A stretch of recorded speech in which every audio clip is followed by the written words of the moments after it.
Jamunatira Vanachari Jayo Radha Madhava Kunja Bihari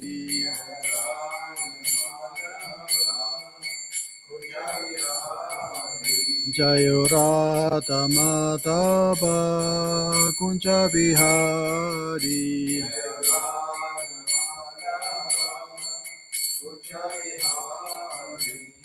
Gopi Chana Vallabha Girivardhari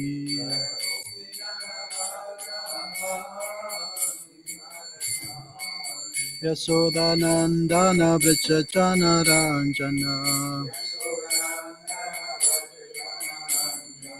Jamunatira Vanachari Jamunatira Vanachari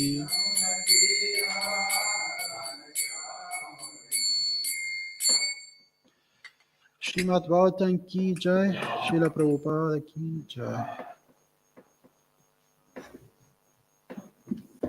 Om Namo Bhagavate Vasudevaya. Om Namo Bhagavate Vasudevaya. Om Namo Bhagavate Vasudevaya.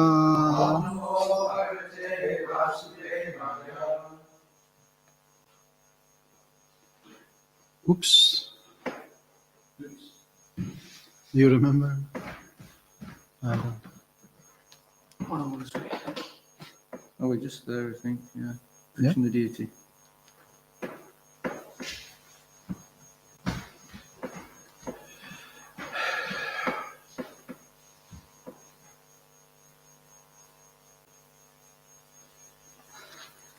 I forgot my sunglasses.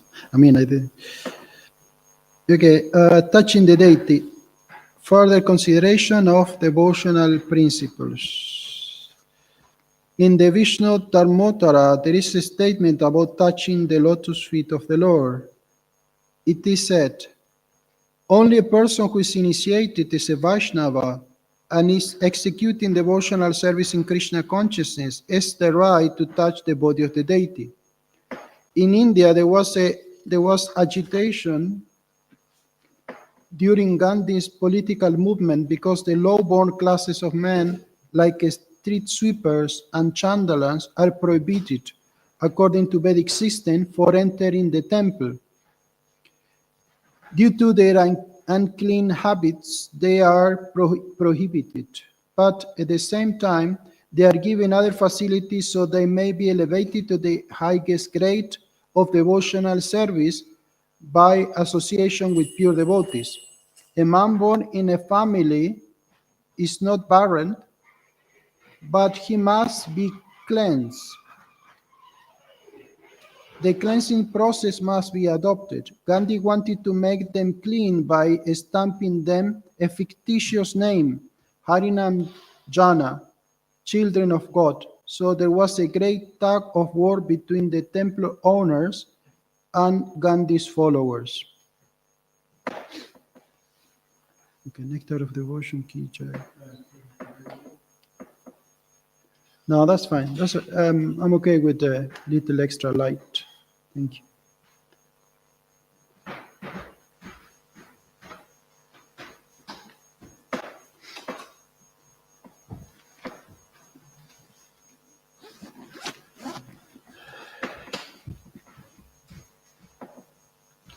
So we are reading Srimad Bhgavatam, 7th Canto, Chapter 10, verse 6. Is it there? Aham tu akamam tvat bhaktas tvam cha swami anapashraya nayahetabayor arto raja sevakayor iva ahantuakshamas tuadbhaktas aham tuakamas tuadbhaktas tuam cha swami anapashraya tuam cha swami anapashraya nanya teha bayorarto nanya teha bayorarto rachase kabayoriba rachaseva kayoriba aham tvakamas tvadbhaktas tvam cha swami anapashraya nanyateha bayorarto rachaseva kayoriba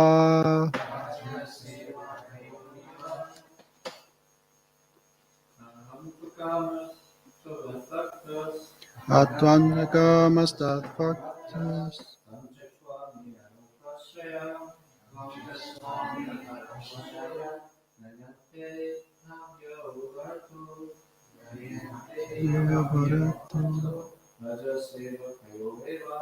rachaseva kayoriba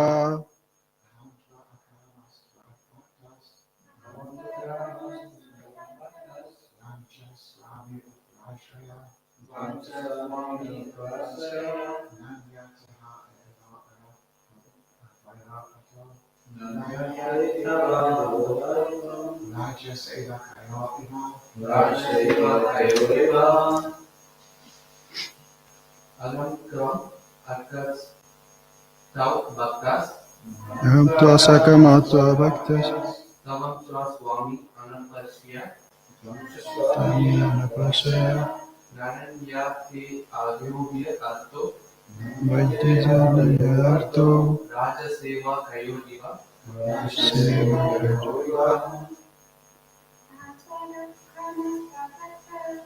antakamas tadbhaktas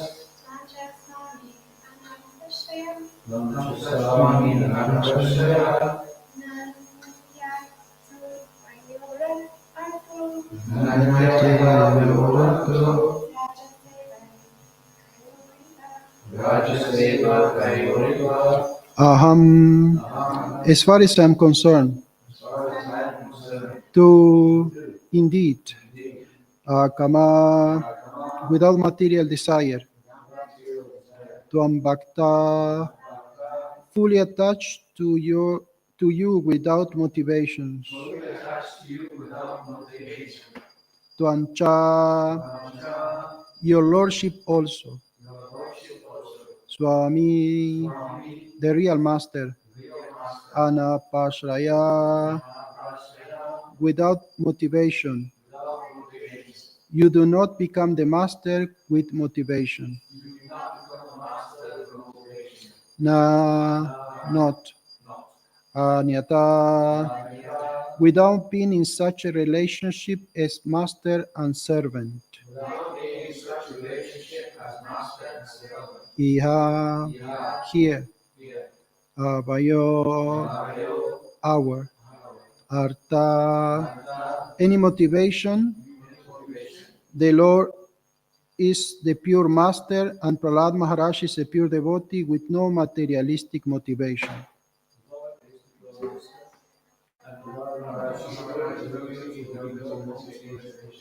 Raja of a king, Sevakayo, and the servitor, Iva, like just as a king exact taxes for the benefit of the servant of the citizen, pay taxes for the benefit of the king.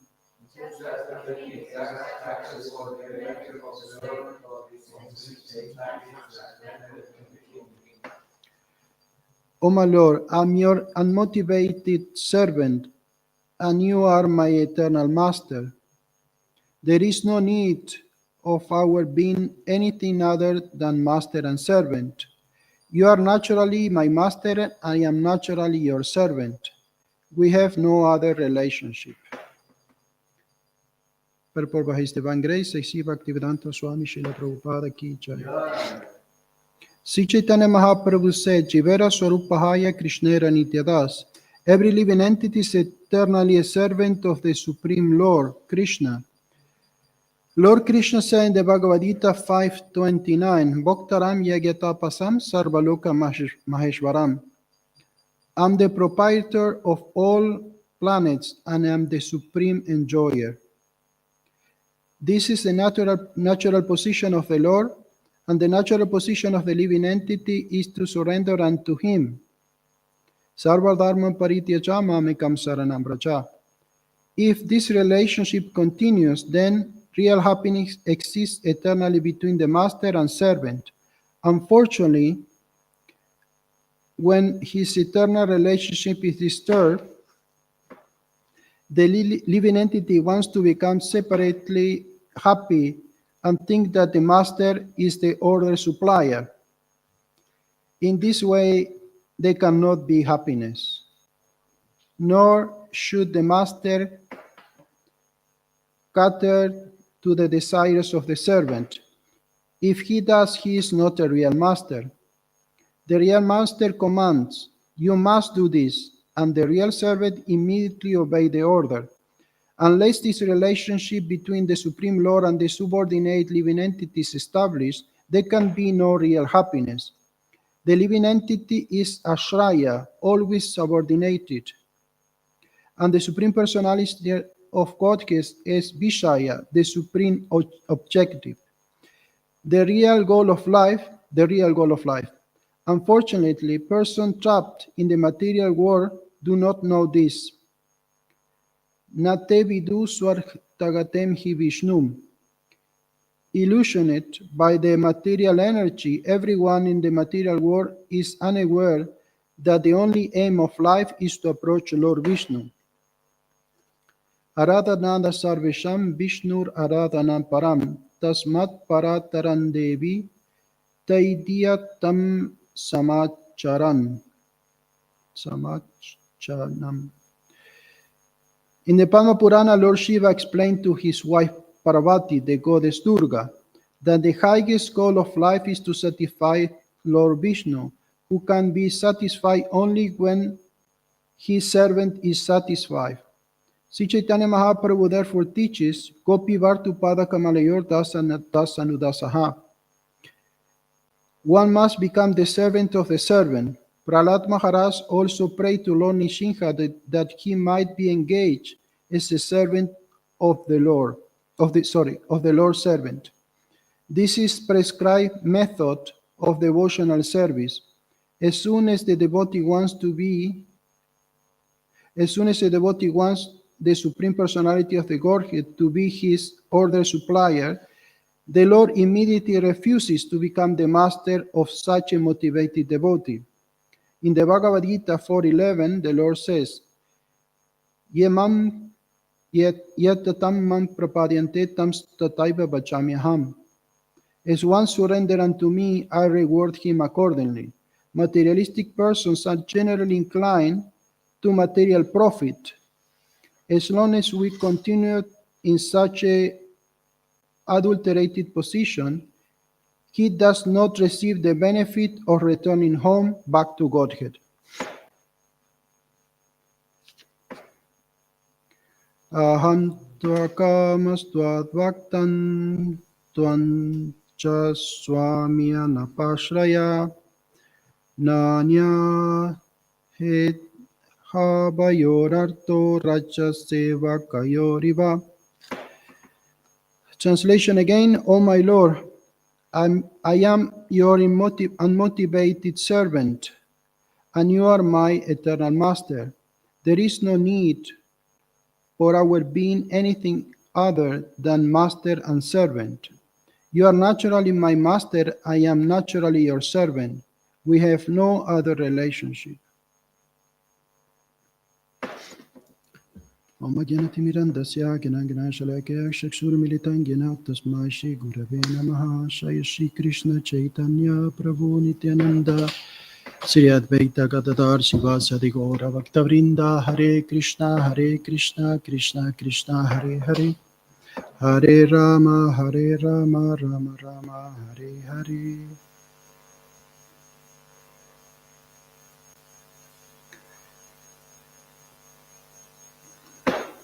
Today is also the disappearance of Purkarva Goswami and Kashishvara Pandit. I don't need that. I don't need it. I have it here. I have it on my phone. I have the same on my phone. So we'll keep some time for... Actually, there is not much information about this, especially Bhgavatam Goswami. But,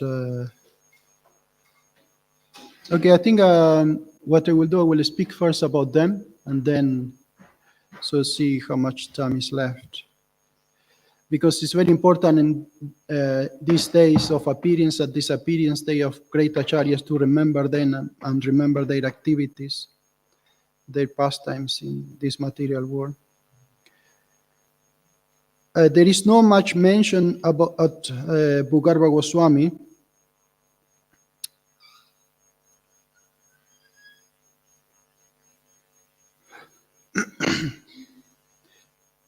He was a close friend of Lokanath Goswami. Following Mahaprabhu's order, they both came to live in Brajadam. Their hearts were inseparable. Bhgavatam Goswami was Lokanath's closest friend and constant companion. He was Prema Manjari in Braja Lila. According to the Sadaka Dipika, Bhgavatam Goswami was Lokanath's paternal uncle. The Sakya Nirmayamrita adds the following comments on Bhgavatam Goswami. I offer my reverence to the illustrious Bhgavatam Goswami, who is said to have been born from the bowels of earth. He bestows love of Krishna. He takes pleasure in the service of Govindadev, is compassionate, simple, and always joyful. Bhgavatam Goswami's initiated guru was Gadadhar Pandit Goswami. He is therefore considered to be Gadadhar's branch. Sri Bhagavatas, a fellow disciple of Sri Gadadhar Pandit Goswami, was also a close friend. Bhgavatam and Bhagavatas are branches of Gadadhar Pandit, both of whom went to live in Vrindavan. Chaitanya Charitamrita, Adi 1281. Lokanath Goswami renounced the household ashram in 1431 of the Shaka era, 1510, the Western calendar, and came to meet Chaitanya Mahaprabhu in Navadvip. Mahaprabhu immediately told him to go to live in Vrindavan, telling him that his own intention to take sannyas very shortly and go there himself. Lokanath started to cry. He imagined that the Lord, with his beautiful curl hairs and the distress of the devotees, will feel at his departure. When the Lord saw Lokanath's anxiety, he embraced him and consoled him with various spiritual instructions, and Lokanath surrendered completely to him. When Bhgavatam saw how unhappy Lokanath was, he decided to accompany him to Vrindavan. The two companions walked through Rajmahal, Tajpur, Purnia, Lucknow, and many holy places before finally arriving in Braj. Shri Bhgavatam Goswami ki jai. So now we'll read something about Kashishvara Pandit. There's a lot of reading today. Sorry? Yeah. Kashishvara Pandit Goswami at the temple near Rampura at Chatara. Mahaprabhu sent him to Vrindavan later in his life. His disciple was Sri Govinda Gosai, the Pujari of Govinda Deva. When Srila Rupa Goswami discovered Sri Govinda Deva, Shri Vigraha of Gomati Tika, he immediately sent words to Mahaprabhu at Puri. Mahaprabhu in turn requested Sri Kashishvara Pandit to go to Vrindavan. Kashishvara, however, expressed to have to give up your association will cause my heart to be split in two. Therefore, please consider how can I honor your request without giving up my life. Mahaprabhu could understand the heart of Kashishvara, and therefore he gave him a self-manifested deity of himself. That's amazing. And when I wonder what is this deity nowadays? There's a picture. Can you put a picture on the screen? Mahaprabhu could understand the heart of Kashishvara, and therefore he gave him self-manifest. Okay. Mahaprabhu sat down along with his Vigraha and accepted prasadam, at which Kashishvara's face was kindled. Mahaprabhu immediately intimated to him with his deity and established him on the right side of Sri Govinda Deva. Then he began to serve them with great love. Shri Kashishvara Pandit ki jai.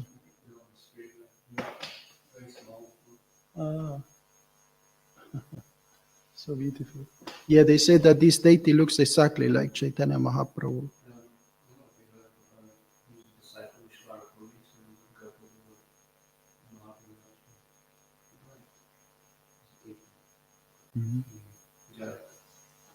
Okay. So this is also a very nice verse today between the relationship of Prahlad Maharaj and Lord Nishingadev. We know there are different type of rasa we can have with the Lord, and to be a servant is one of them. And this is the position of Prahlad Maharaj. He didn't want any other position as to be a servant. And he said that this is my natural position to be your servant, and you're naturally my master. So there is no conflict there. We see that in the material world, to be a servant is not something that the people strive for. Nobody is interested in to follow a career to become a servant. Especially parents, when they send the kids to study, they have always big aspiration, but never that, okay, my son or my daughter will become a servant. No parents want that. They want them to have a degree on medicine or law, or whatever, but never to become a servant. But actually to be a servant in the spiritual realm is a very high position. And to understand that we are a servant, because this is something that sooner or later, everyone need to admit that we are servant. Either we serve the Lord or we serve the material energy, but in any case, we are servants. When we are in the material and in this material body, we become servant of the senses. Kama esha krodha esha rashaguna samudbhava. Bhagavad Gita explained that, and we are born with these dualities. And in that illusion, we just want to serve ourselves, or Prabhupada said our extended self is a family, friends, but we are always serving. And even those who got the highest position in the material world, like a president or prime minister or a king, they are always serving also the citizens of that particular place or country. So this is something we can never avoid. We can never avoid to be a servant. So the only question is, to whom do you want to serve? So Srila Prabhupada said we need to find the Supreme Person. And then, you cannot go wrong with that. And once you find this person, you should serve that person. And there is a illustration of that when there was this person living in the village. So he became a very good servant of the chief of that village. He was serving him very nicely. But then one time, the king came to collect taxes, and he was bewildered. He thought, how is it possible? I thought the chief of the village was the supreme. I was spending so much time serving him, and now I see there is someone who is superior to him. So then he started serving the king. He became a close associate of the king, and he started serving the king. And the king treated him very nicely. But then he saw that the king was also a servant, and he was serving the sadhus, and he was serving the Mahatmas. So he finally went to the Mahatmas, and he started serving them. And then they saw that these Mahatmas, this great soul, they were going to the forest, and in the forest there was a cave where there was a deity of Krishna. And then he said, now I really understand who is the real master, who is the supreme. So I just serve him, and this is the most glorious position of a servant, to be the servant of the supreme. But for the living entity who is conditioned, like Prabhupada said, when there is a disruption of this understanding that we are servant of the Lord, then is the time when we come to the material world. And when we come here, we don't understand what is good for us and what is bad for us. And we think that whatever is pleasing me, whatever is satisfying my senses, this is good, and whatever disrupt this enjoyment, that is bad. And Prabhupada gave the analogy of this woman who was walking in the forest, and he was carrying a heavy load of wood. And then somehow she trapped, and some of the wood fell off her shoulder. And then she was sincerely praying to Krishna, please, Krishna, I'm alone in the forest. I need your help. Please help me. So Krishna came, because she was praying completely from her heart, and she was so sincere. Krishna came, replying to this prayer, and he said, okay, I'm here. What you want? Please put this load back on my shoulder. And Prabhupada said that this is the foolishness of the living entity. We have she had the opportunity to ask for anything. She could ask for liberation. She could ask for anything, but the only thing she wanted is to have this burden again on her shoulders. And this is our situation, that we have the chance to approach Krishna. We have the chance to practice devotional service, but we choose to keep our burden of material desire, of sense gratification. And this is only creating troubles for the living entity. It's not giving any real satisfaction, because this is as Prahlad Maharaj said, this is unnatural. We are in an unnatural situation with the wrong understanding and with the wrong practice. And obviously the result cannot be positive. And Srila Prabhupada also gave the example of this similar example, this yogi who went to see the king. And the king said, okay, my dear yogi, what do you want? I give you anything you want. I'm very pleased with you. Like he said, please give me some ashes. I need some ashes to, like Shaivas, they cover the body with ashes. He could ask for anything, but he only asked for ashes. So this is a lack of understanding, lack of intelligence, lack of understanding. But this is not the situation of Prahlad Maharaj. Prahlad Maharaj is one of the Mahajans, one of the Acharyas, one of the highest personalities in the universe.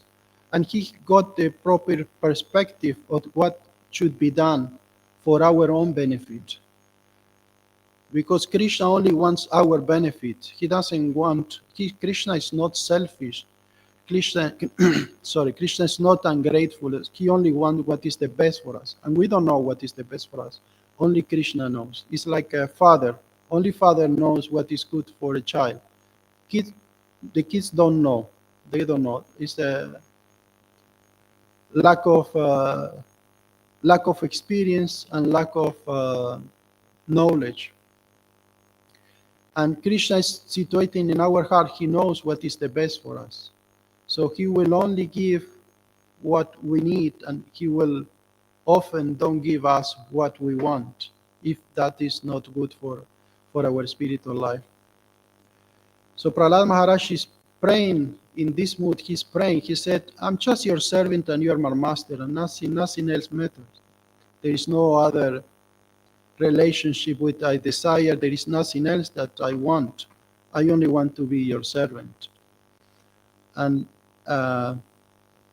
we see how Nishinghada reciprocated in that mood, and he also considered Prahlad Maharaj as his best servant, and he will give Prahlad Maharaj anything he wants. And he even asked Prahlad Maharaj, do you want anything else? I can give you anything. But Prahlad Maharaj said, no, I'm not interested in anything else. I just want to be your servant, nothing more.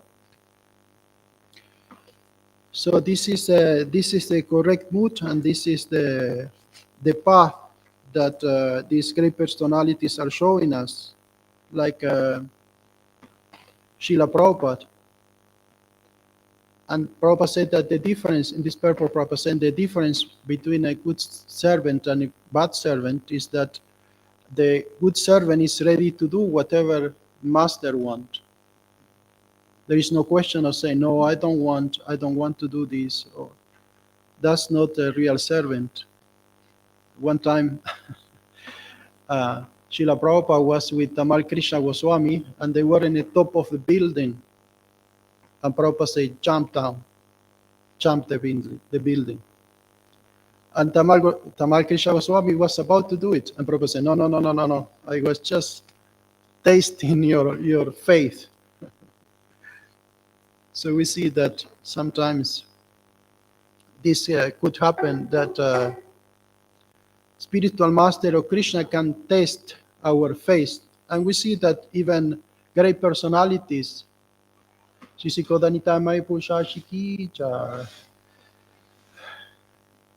great personalities also face a lot of struggle in their life. But this struggle is only to make them strong in their spiritual life, to make them realize more and more that there is only one hope, there is only one way, and that is to serve Krishna. And with this faith, they can overcome.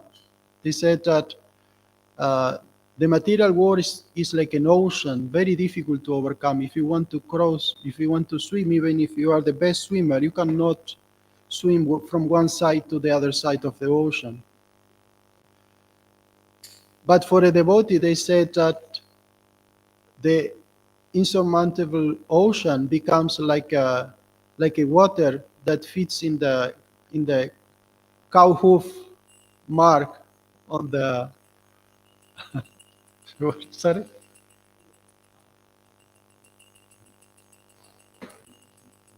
Yeah, because very easy to cross over this insurmountable ocean becomes so small that it can be easily crossed by the devotee. Because by the devotee, all these things that yogis want, like mystic powers or liberation, is automatically granted. So there is no necessity to do any extra endeavor. Everything is automatically attained just by serving Krishna. And Prahlad Maharaj knew this, and all the great spiritual masters, they know this, that only by serving Krishna you can obtain everything you want spiritually. Krishna said that for those who serve me with devotion, I bring them what they need, and I preserve what they have, and I bring them what they need.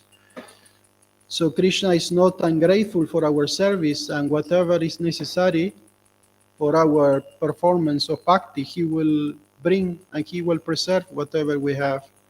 So we don't need to worry that if I become a servant of Krishna, then I will lose something. Actually, if we become a servant of Krishna, then we will gain everything, and we will attain the perfection of life. And this is exactly what Prahlad Maharaj attained just by becoming a servant of Krishna, by understanding his natural and real position as a servant of Krishna. Is there any question or comment?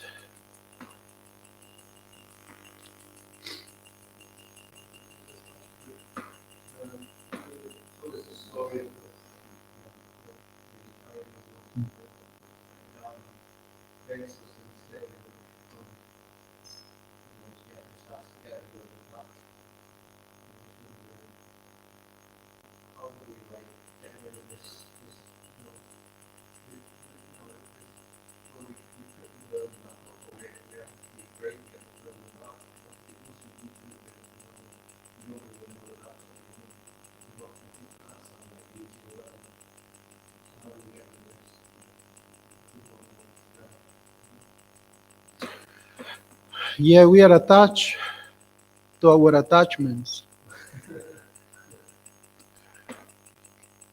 And we don't know that this is harmful for us. For me, of all the statements that Prabhupada made about different things, there is one which really blew my mind, and this is that the body is the disease of the soul. The body is this. Think about it. The body is the disease of the soul. And we are so attached to the body. It's like if you got cancer and you are attached to your cancer, and you go to the doctor. No, doctor, please don't take out my cancer. And it's so beautiful. I see it on X-ray, and this cancer is so beautiful. I'm so attached to it. It's madness. But this is exactly what happened. We are so mad. We are so crazy in the material. We are attached to the disease, and we are not attached to ourselves, to the real self. So this is only possible with realization, and we see that there are many examples in the scripture, like Vasudeva. He had wounds all over his body, and the worms were eating in the wounds. And when the worm will fell off, he will put it back in the wound. He didn't want to the worms to starve. So such a deep understanding that we are not this body, such a deep understanding that he was not concerned about the body. He's serving Krishna, he's happy, he's joyfully serving Krishna and is not concerned with the body, because the body is just a disease of the soul. It's just the external outfit of the soul. So we carry the burden of these attachments life after life, and we don't want to give them up. We don't want, because that's all we know. We don't know anything else. We don't know anything better. But when we practice devotional service, and then we start to acquire this higher taste and deeper understanding that this is just material energy, it's nothing to do with me, it's not going to make me happy. And when all this realization, you give up the lower taste, but it requires realization. Not only knowledge is not enough. Actually, knowledge without realization is not real knowledge. So it's just by practicing Krishna consciousness, everything will, all these realizations will come one day, and we will finally be detached from the attachments. Okay. So you might want to understand, just following the process and these things you just follow, like, is there like maybe some extra endeavor that we should make to get rid of these desires, basically what you need to learn and you want to keep hold of. Is that extra endeavor that we should do, or you just keep following the process that Prabhupada set for us? Well, the more we endeavor, the more Krishna is pleased.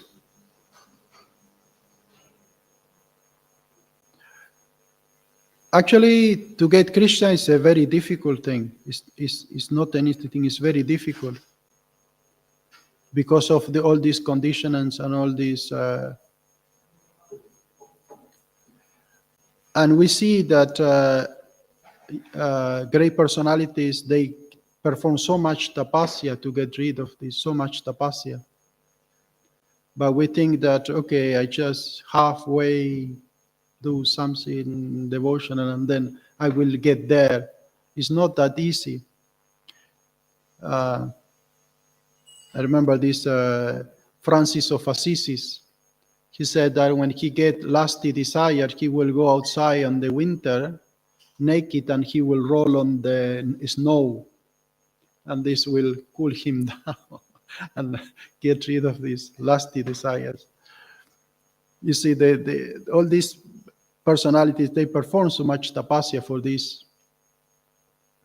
So because all these desires are deeply rooted and it's very difficult to get rid of, and very difficult. So they require surgery. They require that spiritual master come, Krishna come, Prabhupada come with the knife and take them out. Like there is this pastime of Lord Nishingadev in Mayapur, this Mataji who was making garlands, tulsi garlands for Nishingadev every day. It's Russian Mataji. And Lord Nishingadev at one point, he was very pleased with her. So she appeared in a dream to her, and he said to her, with my nails I took something black from your heart. All your lusty desires and all the material desires, I took them from your heart. What shall I do with it? With this all these desires, something black from your heart. And she told him, just throw it far away. Throw it far away. So if Lord Nishingadev can come and with his nail take out our material desire from our heart like a perfect surgeon, that he will perform this operation. And but we need to pray a lot for it. We need to pray. Prayer is a very powerful thing. And we see all the scriptures, they are mainly prayers. We see so many prayers. We are always Prahlad Maharaj prayers and so many prayers, because prayer is something powerful. If we don't ask, we don't get. This is same in the material world and in the spiritual world. If you don't ask, if the baby doesn't cry, mother doesn't give milk because she doesn't know. So we need to We need to cry for Krishna, and we need to ask Krishna really take out all these obstacles, and Krishna will do it because he fulfilled the desire, and this is something beneficial. So there is no problem for Krishna to fulfill such desires. He's happy to do it because he knows that's the best for us. He's our best well-wisher. Okay? Anything else? Yeah? Okay. So, you know you're a little controversial. Mhm. But, I like it, controversial. I heard that one this evening, is actually in Vatsalya, actually, is like, he's a personification of parental love, or whether the role is about Vatsalya. Yeah. But we also hear that Lord Maharaj is in the Santaras or Dasharas. It's in the great Bhgavatam. So, I think I've actually maybe asked or thought about this before, so we know that Krishna reciprocates that within the body. This is Bhagavad Gita, which is mentioned in the purport. So, Lord Maharaj is in the Santaras, but then the Srimad is in the Vatsalya, that's where the word reciprocation is. Okay. Confusing. Luckily, I listened a lecture by the very old lecture. I got an MP3 player from the 90s by Mahanidhi Swami. And I'm listening to it every day. It's a seminar he's giving about nectar of devotion. And he's just a few days ago, I was listening about these different rasas. And he said that all rasas are mixed. All rasas are mixed. And like Prahlad Maharaj, he's got a mixed rasa of Shanta rasa and Dasya rasa. So I think that's solved the question.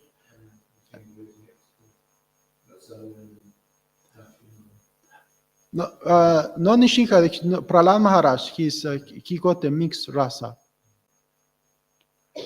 And we see, and he gave many examples of some gopis that they have this mixed rasa. They are like friends, or like gopas, they are friends with Krishna, but sometimes they chastise Krishna. And they can say, this is a mixed rasa. This is a Sakya rasa with Vatsalya rasa. And there is no controversy in this. It's okay. Krishna is happy with this rasa. There is no rasabasa. There is no incompatibility. But there are some incompatibility in other rasas. And Krishna doesn't accept those. Like he gave the example that they have like gopis, they have sometimes this parental rasa and Madhurya rasa, and he said that this was not pleasing to Krishna. In some cases he was not pleased with this because it's not compatible. You cannot be a lover and be a mother at the same time. It's not compatible. So it's very difficult to find rasas in a pure, just a pure line, like the most of material natures. You cannot find someone who is complete in goodness or somebody who's complete in Raja or complete in Tamaguna. It's always a mixture, even though one is prominent. So in the rasas it's the same. One is prominent, but there is always mixture. And we see like Yasoda, she got this paternal love for Krishna, but she's also sometimes playing with Krishna like a friend. And she's also serving Krishna like a servant of Krishna. So all these rasas are there, but they are perfect in harmony and compatibility with the desire of Krishna to have this relationship with these particular bhaktas. Yeah, but it's a good point, and I was thinking about it, and luckily, otherwise I will not know what to say and this because but Mahanidhi Swami explained it very nicely how this the mixture of rasas. Okay, we'll finish here. Shivu Garba Goswami ki jai, Shiva Keshvara Pandit ki jai, Srila Prabhupada ki jai, Nitai Gaura Premanandi Hari, Gaura Bhakta Vrinda ki jai.